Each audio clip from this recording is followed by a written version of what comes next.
name is Nyla and today on MCU's Presents Black Excellence, we'll be talking to two special guests, Miss Jennifer and Jules. Hello there. Hi. So I know about yours is nonprofit Onyx Village Connection. Can you tell me more about it? Yes. Jules, would you like to share? Onyx Village Connection is a mobile outreach organization that provides resources, people in underserved communities, resources involving food, clothes, and shelter as well. So, yeah. Wow. Yeah. So you guys started this together? Yes, we have. Yes, we're co-founders. Wow. So what exactly motivated you guys to start this nonprofit? Well, Jules is homeschooled, and 3 years ago I was looking for something in the community where he could be a part of, and I was referred to Street Code Academy. And at Street Code Academy, they were eating snacks, basically. I started to cook twice a week for them, and someone referred me to an organization that donate cooked food. So it started from the donations of the cooked food, and after the organization would eat their meals nightly, we would prepare them in takeout containers and then take them out into the community. So Jules and I talked about that would be a good way to give back to the community, and we did it for almost 3 years. Late last year, we launched Onyx Village Connection. That's amazing. What exactly does Onyx mean? Onyx means black. Black. Oh, so Black Village Connection. Yes. So Oh, we're that's amazing. connecting black and brown people together. Oh, I love that. So Jules, what is your motivation to it? What's your passion? Why do you want to do this? The reason why I want to do this is because in America we waste a lot of food. We waste over 1.3 billion tons of food every year, and half of that food is useful. It's still people can eat it. So a lot of restaurants, cafes throw their pastries away or throw their food away. The prepackaged meals, they throw it away by some expiration date. So I want to use that food and then give that to people in communities in East Palo Alto and the Silicon Valley, Redwood City, Fremont. So my motivation is just to make sure everyone is hungry, make sure everyone eats, you know, because a lot of people in today's society don't have a decent meal to eat, you know. So yeah. That's motivation enough, right? Yeah. That's amazing. You're so young. So has this affected you at school? You're only 15 years old? 16. 16 years old. Give it back here.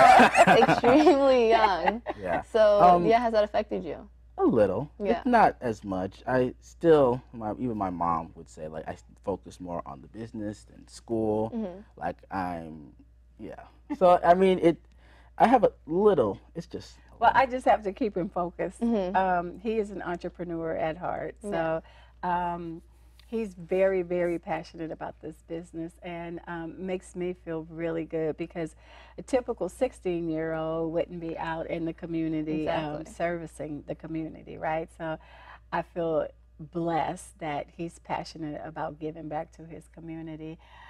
He's an entrepreneur. He's making connections with the social media and all kinds of things. So sometimes, every now and then, I have to remind him that, hey, did you finish that English assignment? Yeah. And it makes it a lot better because he's homeschooled, so he has a little bit more time, you know, on his hands versus traveling to a traditional school and going through that for 6 hours out of the day. So, yes. We have to remind him that assignments are due. Put the business work aside. Yeah. So do you guys focus in the East Palo Alto area?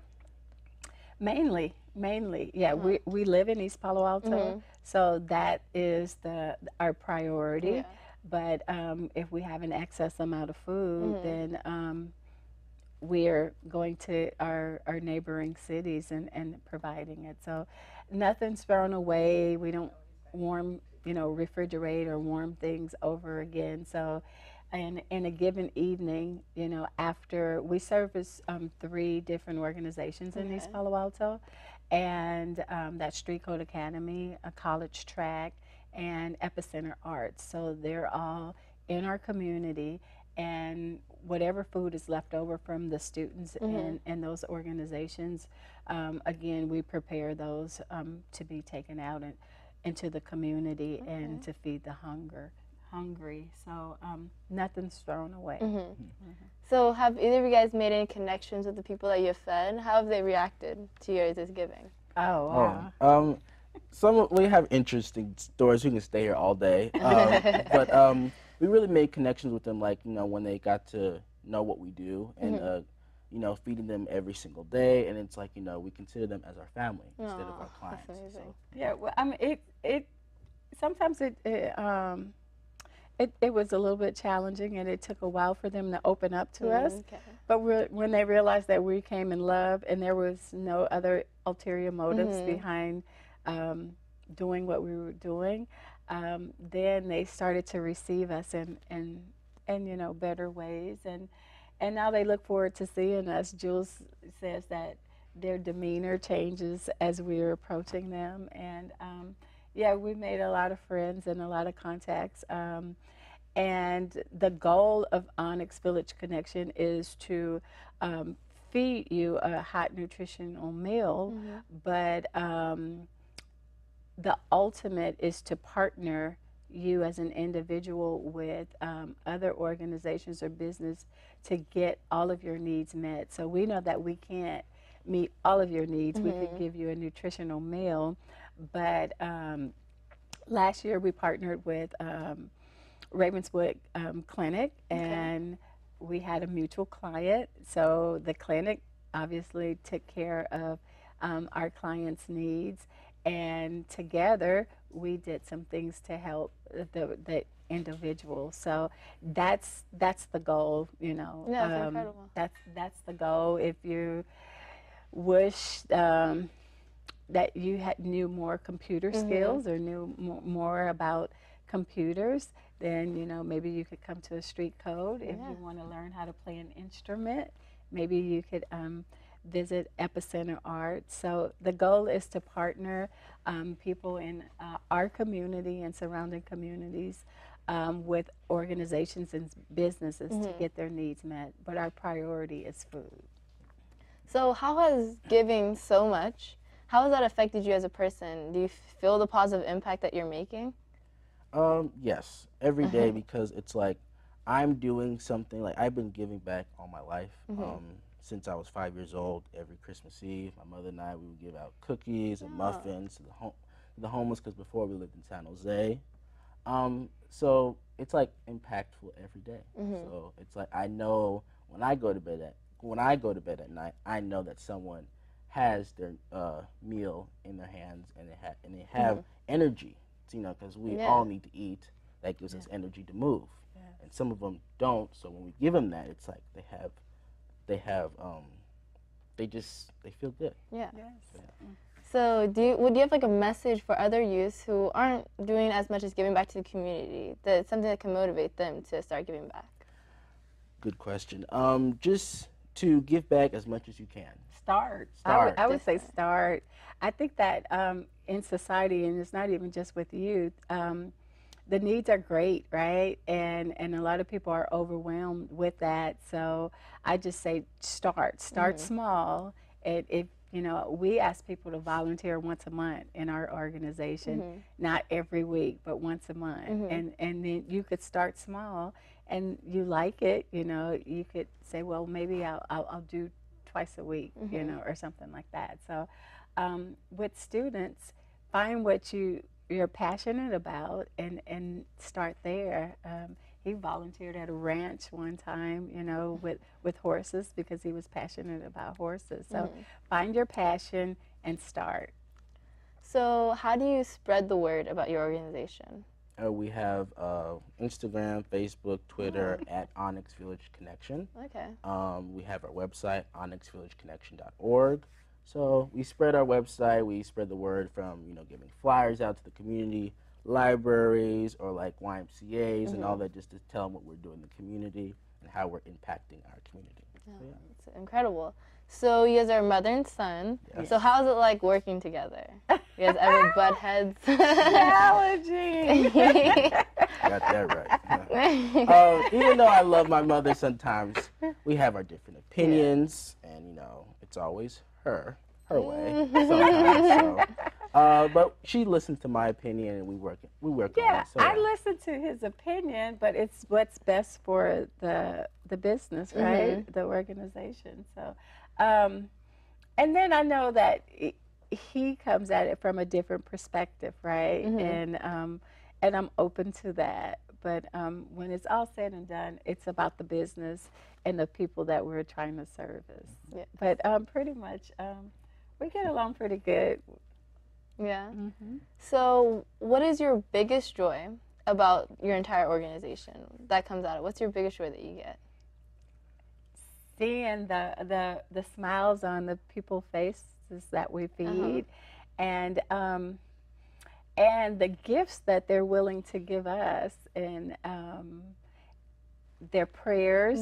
That's a gift, right? And some of them, you know, they know that I like beads, and you know, they'll give some beads. But so the moral of this is, no matter what situation that you're in, you have something to give. So as much as we're giving to our community is giving to us. That's beautiful. Even if it's just a prayer. Oh. How about you, Jules? What's your biggest joy from this? my biggest joy is just like our volunteers and the people that we feed. Like, you know, when they realize what they're doing, it's like it feels impactful for them. It feels like they're fulfilling their community with the greatest joy of just feeding them. So you don't need no fancy stuff. Sometimes you just need a home cooked meal and to just feel closer as a community. So yeah. So how do you get volunteers? We give them a flyer or we get them interested. Like, you know, I have a couple friends that are interested, so I give them a flyer. We meet up, and then like we take them to different locations, Epicenter Arts, College Track, or you know, wherever location. Word of mouth. Yeah, word of mouth. Word of mouth. Yeah. So do you guys pass out the foods yourself? Yes. Oh, that's amazing. Yes. We pass out our food, but we have some volunteers to help us. But this is basically, I say, a 3-person show. We have one lovely volunteer that's always there, even when we're not there. Her name is Nyla, and we love her so much. She should be on this panel. That you know, she does such a wonderful job in helping us. Yeah. All right. Well, thank you guys so much for coming. Thank you. We'll be back with another segment with CJ Choates based on the topic of pop culture. My name is Kristen Jackson, and I have been working as a speech-language pathologist in the Berryessa Union School District for 21 years. I chose Berryessa because I grew up in the area and I knew I wanted to give back to my community. My colleagues have always been supportive, and I have gained some long-lasting friendships over the years. I love helping my students with their communication skills and watching them thrive in their school environment. The Berryessa team has always made me feel valued and has always encouraged my professional growth. I hope you consider Berryessa Union School District as your future employer.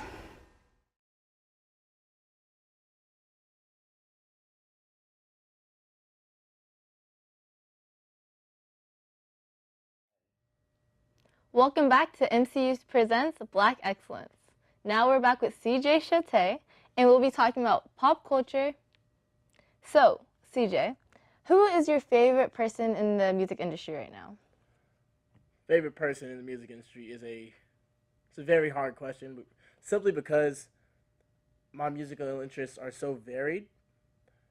Really depends on what you want me to judge their merits off of. Do you want me to judge off their music or off their work in the communities that they serve? Because I really, really enjoy J. Cole. I really do. Cole. But I also enjoy what rappers like Killer Mike and like Jay-Z and Meek Mill are doing in our communities and helping us out.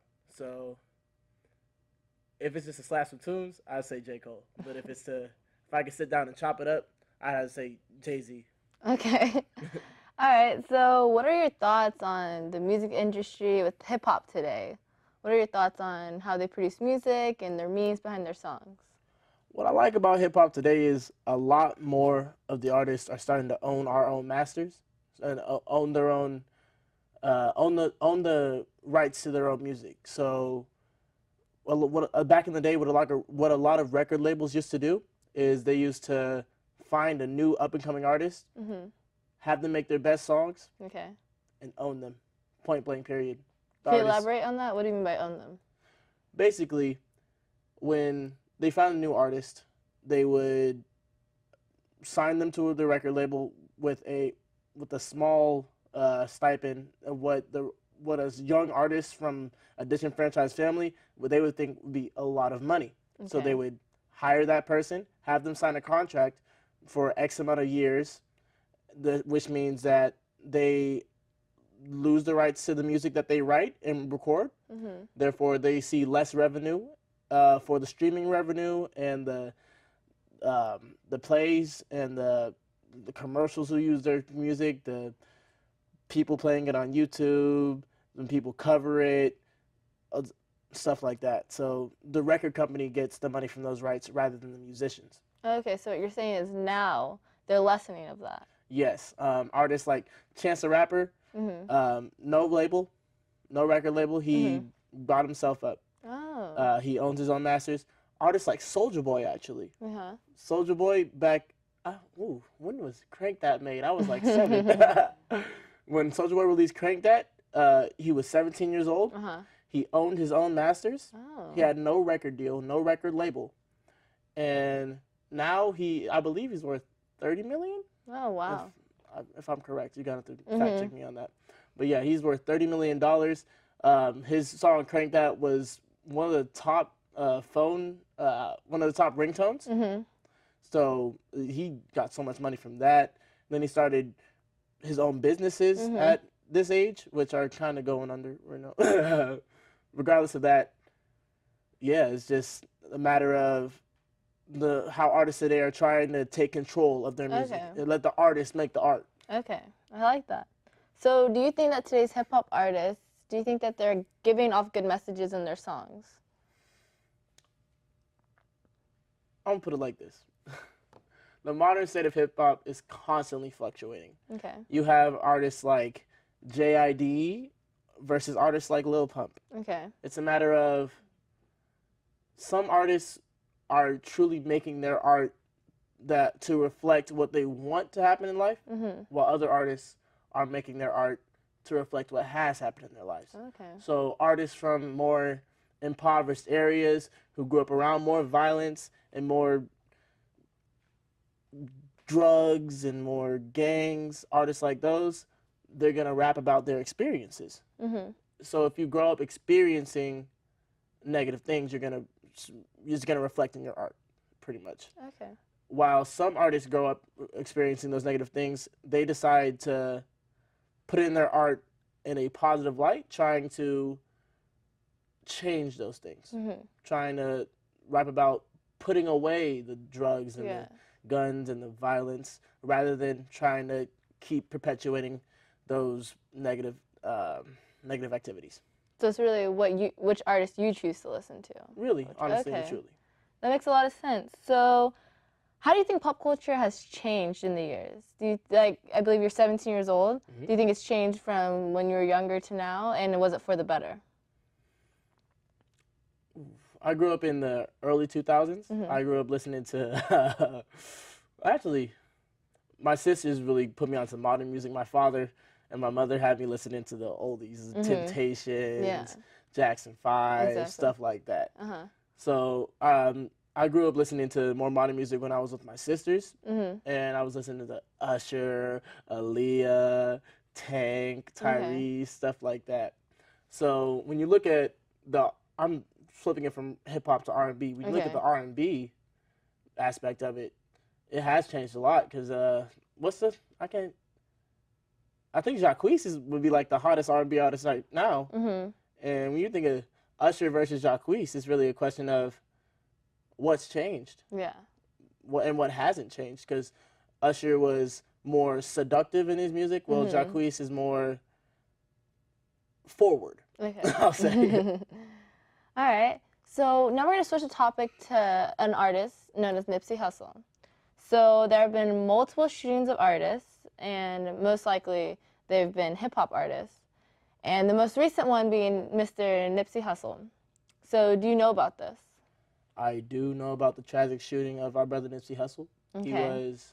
I feel like he was more than just an artist. He was an entrepreneur. He was a family man. He was someone who was trying to do better in his communities, and he was tragically gunned down. Yeah. So how do you propose that we eliminate this black-on-black crime of these artists? Well, black-on-black crime is a very nuanced topic to even talk about.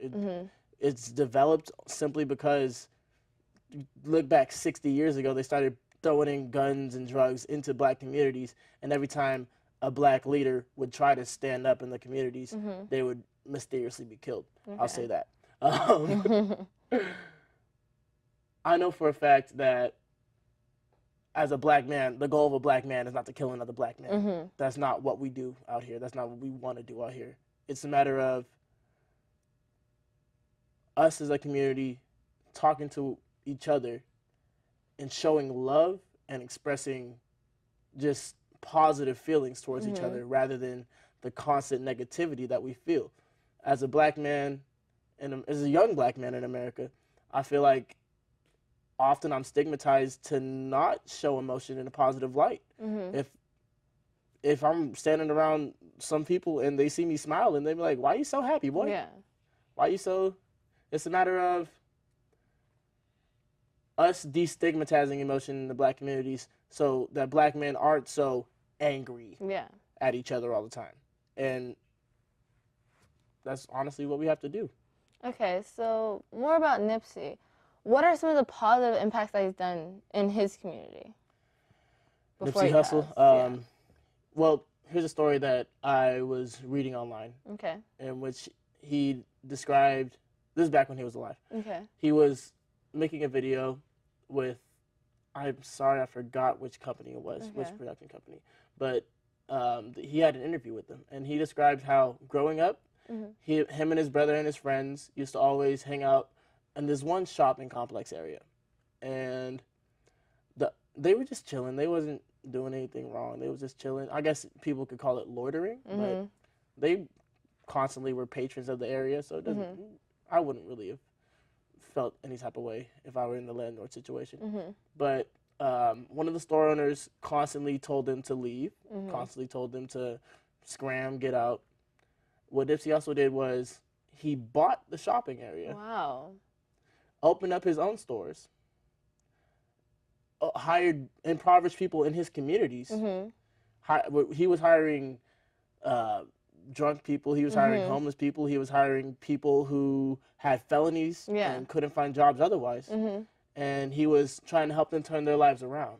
He was doing nothing but positive things in life. As I was speaking of before, owning your own masters. Nipsey Hussle owned his own masters. Okay. And he made sure to be vocal about it. I believe in, what song was that? I believe in Last Time That I Checked, Nipsey Hussle featuring YG.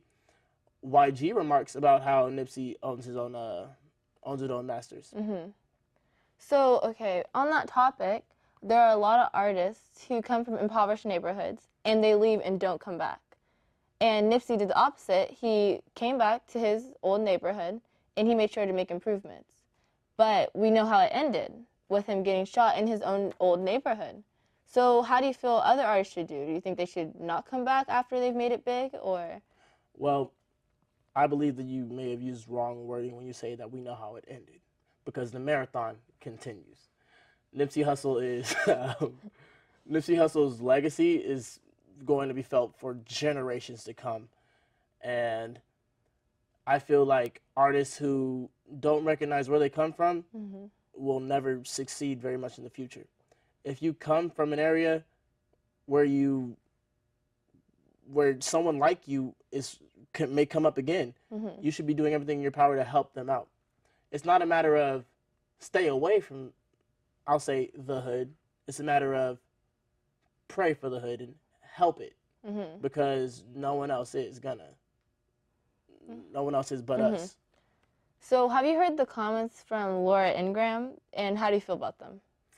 Well, Laura Ingraham, I heard her comments when she was reporting on his funeral processions. Yes. She commented about, basically she said he was an ex-gangbanger. Well, not ex. She said he was a gangbanger. She didn't describe his entrepreneurship. They didn't describe his activism, and they didn't describe his positive impacts in his community. They just said, oh, local gangbanger was killed. And look at that. He had a song called FDT, where they use an exclamatory for the F, and really regarding to the 44th president. No, 45. Sorry. They're regarding the 45. Well, Laura, I don't believe that she understood that YG released that song, not Nipsey Hussle. I mean, Nipsey had a verse, but that was a YG song. And I don't believe that she really recognized that a man lost his life. Yeah. A man was killed in front of his daughter. A man who was doing positive things for his community, regardless of his past. And therefore laughing at what happened to him. Yeah. Laughing at whatever negative things may have happened, maybe black on black crime. Laughing at someone's dying is completely wrong in my opinion, especially for someone who is on a nationally syndicated television show. You know, that's just completely inappropriate in my opinion. So have you heard of Nipsey Hussle's, his goal was to make this documentary about Dr. Sebi. So did you hear about that? Oh, yes, I did. I heard that he was in the process of making a documentary about Dr. Sebi. Dr. Sebi was the man who, back in the 1980s, went to court with, I believe it was New York. And they, basically, he was a holistic doctor who, it said, had the cure for AIDS. Okay. And Big Pharma sued him. They lost the first time, so they went to the Supreme Court. They lost again.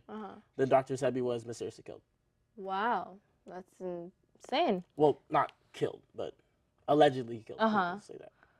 So, okay, with Mr. Nipsey Hussle, now that he is sadly passed, do you think there's a way that we could still live on his legacy? And if so, how can we do so? Well, a big thing with Mr. Hussle was supporting black businesses and supporting black people doing positive things in black communities. We feel free as black people to walk into the Asian-owned corner store, buy some chips real quick, walk over to get some Mexican food. We feel free to help out everyone but ourselves. Okay. And there's nothing wrong with helping others, but we should also help each other. Wow. I'll say that. Because if we as a people don't unify, then simply speaking, we have no chance of winning in life. Thank you so much. That is so impactful. And thank you so much for listening and talking with me today. And thank you so much for everyone for watching today's episode of MCU Presents Black Excellence.